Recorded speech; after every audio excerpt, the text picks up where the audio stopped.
From the deserts of Sudan, from the mountains of Ethiopia, from the shores of the Swahili coast, came men who rose from captivity to command armies, influence sultans, direct imperial policy, and shape one of the world's greatest empires.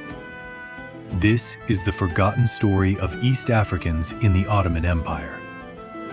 The Ottoman Empire controlled Egypt, the Red Sea, and parts of East Africa for centuries.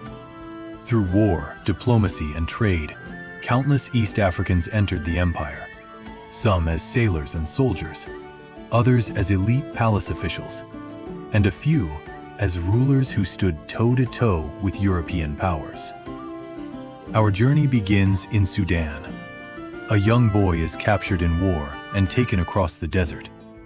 He enters the Ottoman military system, and against all odds, rises to become an officer.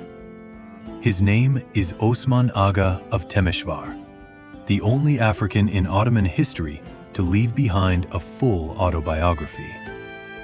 Next, we meet Murad Bey. Born in Sudan, trained as a Mamluk in Egypt, fearless on horseback, unstoppable in battle, Murad became co-ruler of Egypt under Ottoman oversight. If Murad was the sword, Ibrahim Bey was the mind. Also of East African origin, Ibrahim rose from the same Mamluk system, becoming a political mastermind. Together, Murad and Ibrahim shaped Egyptian politics for decades. When Napoleon invaded Egypt in 1798, Murad, the Sudanese warrior, led the resistance. Our next figure held no sword, but he controlled something far greater: access to the Sultan himself. Habeshi Mehmed Ağa, from Ethiopia or Eritrea, became chief black eunuch, one of the most powerful positions in the Ottoman palace. And then there is Hacı Beşir Ağa, perhaps the most powerful African in Ottoman history. Born in East Africa, he became chief black eunuch under multiple sultans. Across the Indian Ocean, Swahili sailors, Somali navigators, and Red Sea merchants worked with the Ottoman Navy. From humble beginnings to imperial power, these East Africans shaped politics, culture, and warfare. Their journeys challenge our assumptions about history and reveal Africa's deep global influence.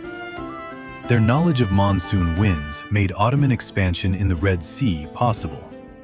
He built libraries, mosques, schools, shaping Ottoman culture for generations. These are the forgotten architects of empire. Their story is Africa's story, a story worth remembering. Osman Aga of Temeshvar. Born in Sudan, enslaved as a child, trained as a soldier, he rose to become an Ottoman officer and left behind a memoir, one of the only African voices preserved from the Ottoman world. Murad Bey, a Sudanese warrior who became ruler of Egypt. His cavalry charged against Napoleon's armies. Murad Bey stands as one of Africa's greatest military leaders. Ibrahim Bey. Of East African origin, Ibrahim Bey ruled Egypt through strategy, diplomacy, and political mastery. A thinker behind the throne. Habeshi Mehmed Ağa. Taken from Ethiopia or Eritrea, he rose to the highest palace position: chief black eunuch. He influenced sultans and controlled the empire's most sensitive spaces. Hacı Beşir Ağa, an East African who reshaped Ottoman culture. He built schools, libraries, mosques, and guided imperial politics for decades. Swahili and Somali navigators, masters of the monsoon winds. Their expertise made Ottoman naval power possible in the Red Sea. They were not slaves. They were not footnotes. They were rulers, warriors, scholars, sailors, men who carved their names into the history of empires. From Sudan, from Ethiopia, from the Swahili coast. they rose to power inside the Ottoman Empire. This is their story. The story Africa remembers, even when history did not.